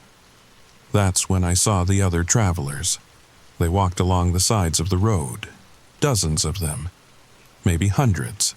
Men in Confederate uniforms, women in Victorian dresses, children in flour sack clothing, modern people too, truckers in baseball caps, teenagers in band t-shirts, businessmen in contemporary suits, all walking in the same direction I was driving, all with those same smooth, eyeless faces, all turning to watch me pass. The Civil War soldiers walked with the measured pace of men on a long march, their uniforms faded but intact. Some carried muskets, others had sabers at their sides. Their boots made no sound on the packed earth, and when they turned to watch my car pass, their movements had the eerie synchronization of a drill formation. The Victorian women moved with the constrained grace of their era, long skirts sweeping the ground, bustles and crinolines maintaining perfect posture even in death. Their hair was arranged in elaborate styles that must have taken hours to achieve, held in place by combs and pins that caught the strange light like tiny stars. The children were the hardest to look at. Some carried toys, wooden hoops, rag dolls, tin soldiers. Others held their parents' hands, or what I assumed were their parents. The flour sack clothing spoke of Depression-era poverty, but the children's faces held the same peaceful emptiness as all the others. and scattered throughout the historical procession were modern travelers like myself. I saw a trucker in a Peterbilt cap and flannel shirt, walking at the same stately pace as the Civil War dead. A teenage girl in ripped jeans and a Taylor Swift t-shirt held hands with a woman in a flapper dress from the 20s. A businessman in an expensive suit checked a smartphone with a cracked screen, though what signal he hoped to find in this place was beyond me. They were all there. All the lost travelers from all the years walking toward the same destination that was pulling my car forward against my will. One of them, a little girl in a Sunday dress from maybe the 1950s, stepped into the road. I slammed on the brakes, stopping inches from her. She walked to my driver's side window, stood on her tiptoes, and pressed her small hand against the glass. The cold that spread from her touch was unlike anything I'd ever felt. It burned, like frostbite in reverse, and when she spoke, her voice was ancient, older than the road, older than Memphis, older than anything should be. "Mister, you still have eyes. That means you can still choose. But once you reach the crossroads, you'll have to trade them for passage. Everyone does. That's the toll." Her dress was the kind mothers made for special occasions, hand-sewn with careful attention to every detail. The fabric was a soft blue cotton with tiny white flowers, and the collar was edged with lace that had been tatted by hand. Patent leather shoes, white ankle socks with lace trim, hair ribbons that matched the dress. She looked like she was dressed for Sunday school or a family photograph. But her voice belonged to something far older than a little girl from the Eisenhower era. When she spoke, I heard layers beneath the words, echoes of all the conversations that had ever happened at the crossroads, all the choices that had been made, all the prices that had been paid. I wanted to ask her what she meant, wanted to scream, wanted to drive through her if I had to, but my voice wouldn't work. She smiled, a sad, knowing smile, and stepped back into the walking crowd. I drove forward, because backward had disappeared. When I looked in my rearview mirror, there was nothing but solid black. Not fog, not darkness, but the absolute absence of everything.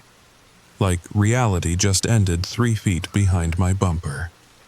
Whatever this was, wherever I was, the only way out was through. The dirt road began to slope downward, and I could hear something ahead. Music. But not any music I recognized. It was older, primal, like drums made from hollowed logs and flutes carved from bone. It grew louder with each yard, and underneath it, voices, thousands of voices, singing in a language that predated words. The music seemed to come from the earth itself, vibrating up through the car's chassis and into my bones. It was rhythm without melody, sound without harmony. But somehow it was the most beautiful and terrifying thing I'd ever heard. It spoke to something buried deep in human DNA, some ancestral memory of gathering around fires and telling stories to keep the darkness at bay. The voices that joined it weren't singing words in any language I could identify. They were older than language, more fundamental than speech. They were the sounds humans made before we learned to name things, the vocalizations that expressed joy and sorrow and fear and hope without the need for consonants and vowels. Then I saw the light. Not daylight, not street light, but firelight, orange and wild. Dancing shadows across the tunnel of fog. The road widened, and suddenly I was there. The crossroads. 4 roads met in a perfect cross. In the center, a massive bonfire burned without wood, without fuel, just flames rising from bare earth. Around it, in concentric circles, stood the eyeless, hundreds, thousands maybe, all facing the fire, all swaying slightly to that primitive music that seemed to come from the ground itself. The crossroads formed a perfect intersection, each road exactly 90 degrees from the others. But these weren't like the single dirt track I'd been following. Each road was different, representing different eras of American transportation. One was the ancient dirt path I'd arrived on, worn by wagon wheels and foot traffic. Another was cobblestoned, the kind of road that connected colonial settlements. The third was modern asphalt, complete with painted lines and reflectors. The fourth was something I couldn't quite identify. It looked almost like a runway, but made of materials that seemed to shift and change in the firelight. My car rolled to a stop at the edge of the gathering. The engine died on its own. The lights went out. But I could see everything in the firelight. See it too clearly, too sharply. Like my eyes were compensating for all those who had none. A man approached my car. Unlike the others, he had eyes. Brown, normal, human eyes. He wore a simple black suit. Could have been from any era. And when he smiled, it was warm, genuine. The kind of smile that makes you trust someone instantly. "Evening, friend," he said. And his voice was smooth as aged whiskey. "Name's Clarence. I'm what you might call the toll keeper here." I found my voice finally. Where am I?" "You're at the crossroads. The real one. Not the metaphorical crossroads where blues musicians sell their souls. That's just a story people tell. This," he gestured at the bizarre scene around us. "This is where roads meet. All roads, from all times, past, present, future. They all pass through here eventually. I just want to go home." My voice cracked like a teenager's. Clarence nodded sympathetically. "Of course you do. Everyone does. And you can. There's always a way home from the crossroads. That's the rules. But," he paused, studying my face, "there's a toll." The girl said something about eyes. Smart girl. Been here since 1958. Polio got her on the original road. But yes, the toll. You can leave the crossroads 3 ways. Give up your eyes and join the eternal procession. Stay here forever as a guide like me. Or, he leaned in close enough that I could smell earth and ash on his breath. You can make a trade. What kind of trade? You go home. Tonight. Right now even. You'll wake up in your own bed. Think this was all a dream. Maybe you'll even convince yourself it was, but someday. And you won't know when. You'll be driving. Could be next week. Could be 40 years from now. And you'll see someone broken down on the side of the road. Someone who needs help, and you'll stop. You'll have to stop, and when you do, you'll take their place here. I looked at the eyeless crowds, at the eternal fire, at the black void that had swallowed the road behind me. What happens if I just stay in my car?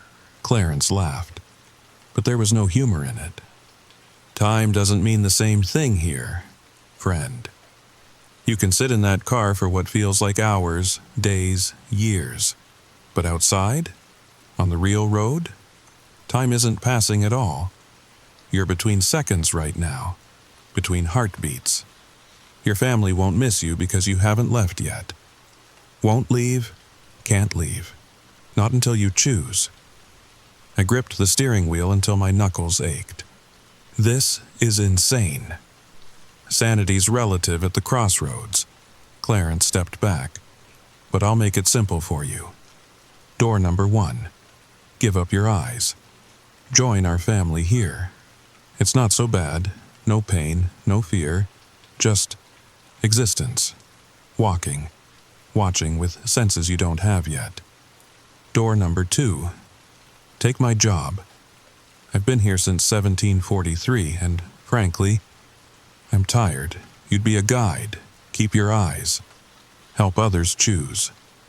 Door number 3, go home, but carry the debt. Someday you'll pay it. The fire flared suddenly, and in its light, I saw something that made my decision. In the flames, I saw myself. Not a reflection, but a vision. Multiple versions of me, in one. I stood eyeless among the crowd, peaceful, but empty, in another. I wore Clarence's black suit, greeting terrified travelers for centuries to come. And in the third, I was old, gray-haired, driving a Tesla on some future highway, pulling over to help a young woman with a broken-down car. The look of recognition on my aged face as I realized what was happening.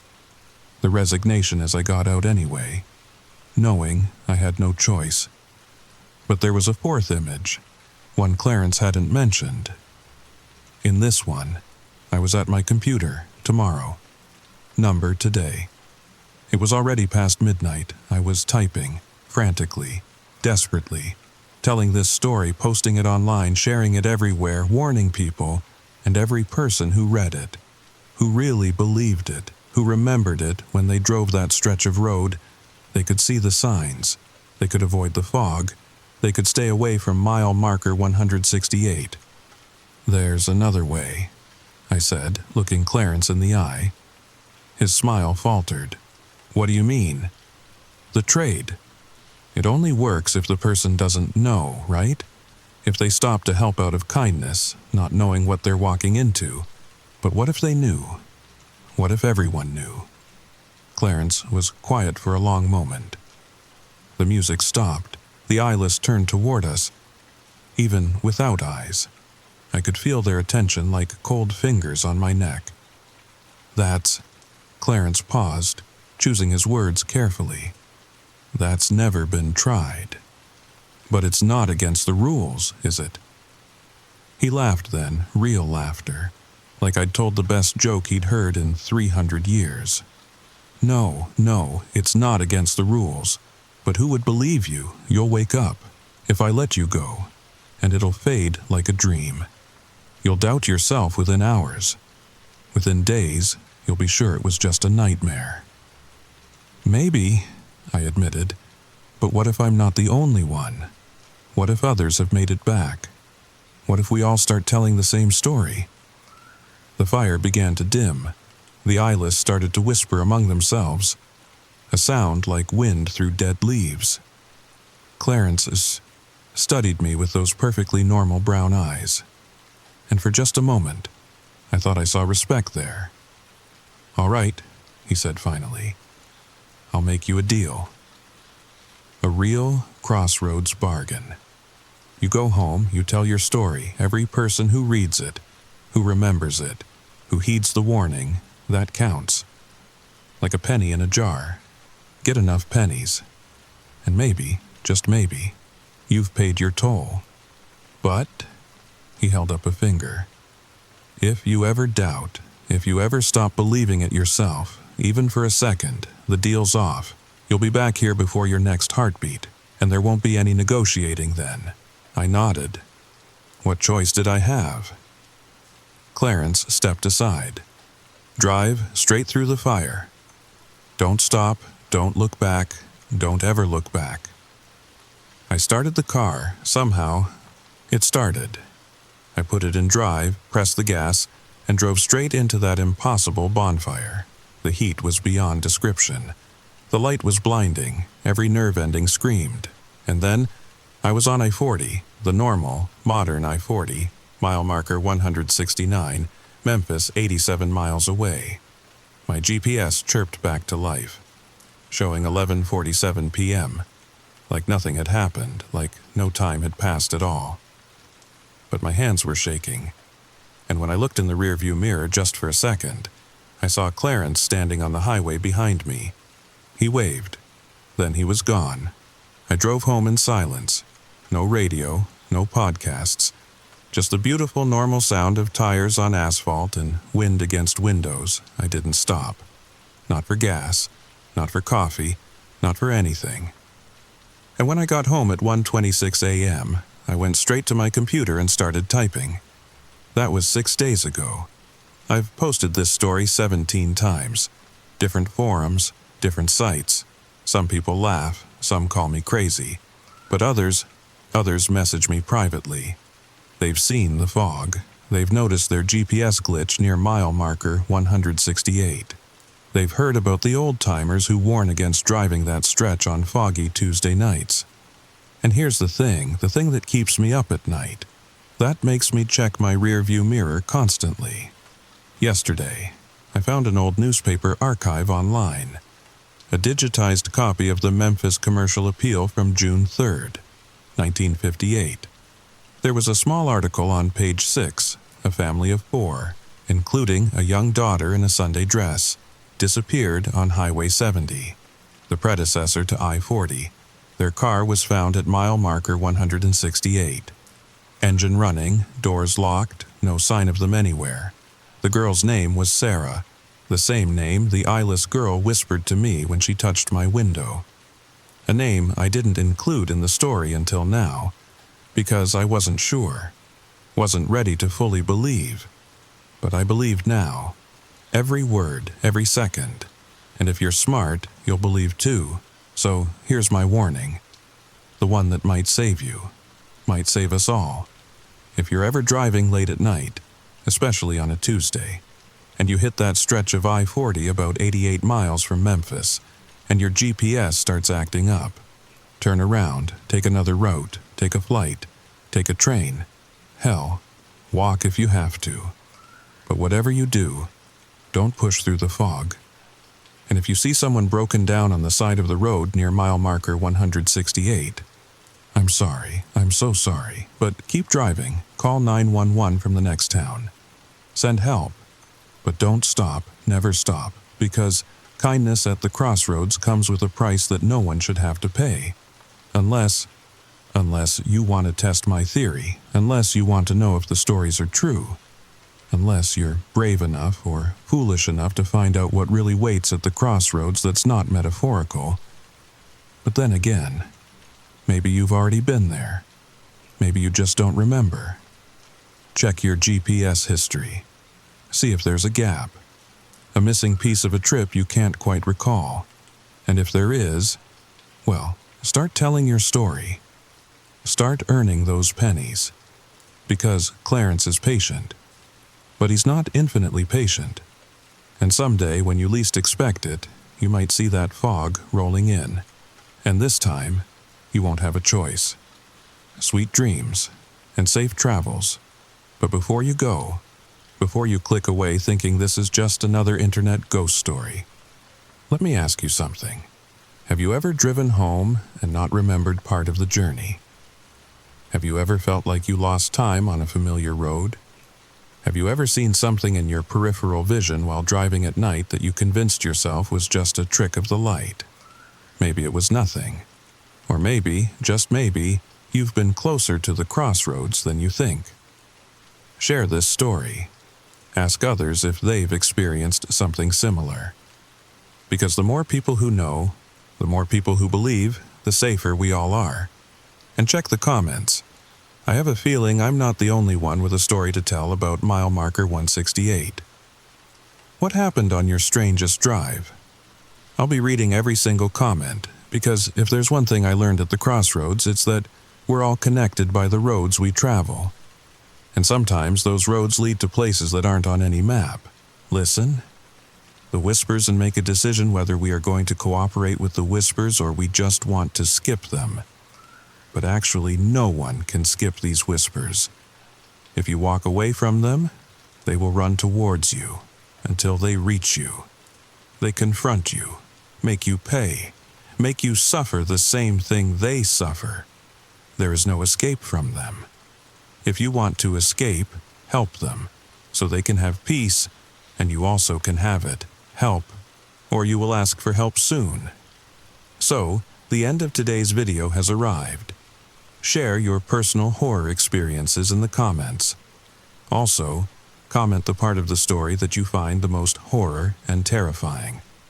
If you like this video, leave a like, share, and subscribe to this channel. Also, ring the bell icon so you don't miss the upcoming videos. Remember, don't run from whispers, because they follow you. They know you. They want you to listen, just confront them. Now, sleep well, or should I say, have a haunted night. Listen the whispers and make a decision whether we are going to cooperate with the whispers or we just want to skip them. But actually, no one can skip these whispers. If you walk away from them, they will run towards you until they reach you. They confront you, make you pay, make you suffer the same thing they suffer. There is no escape from them. If you want to escape, help them, so they can have peace, and you also can have it. Help, or you will ask for help soon. So, the end of today's video has arrived. Share your personal horror experiences in the comments. Also, comment the part of the story that you find the most horror and terrifying. If you like this video, leave a like, share, and subscribe to this channel. Also, ring the bell icon so you don't miss the upcoming videos. Remember, don't run from whispers, because they follow you. They know you. They want you to listen, just confront them. Now, sleep well, or should I say, have a haunted night.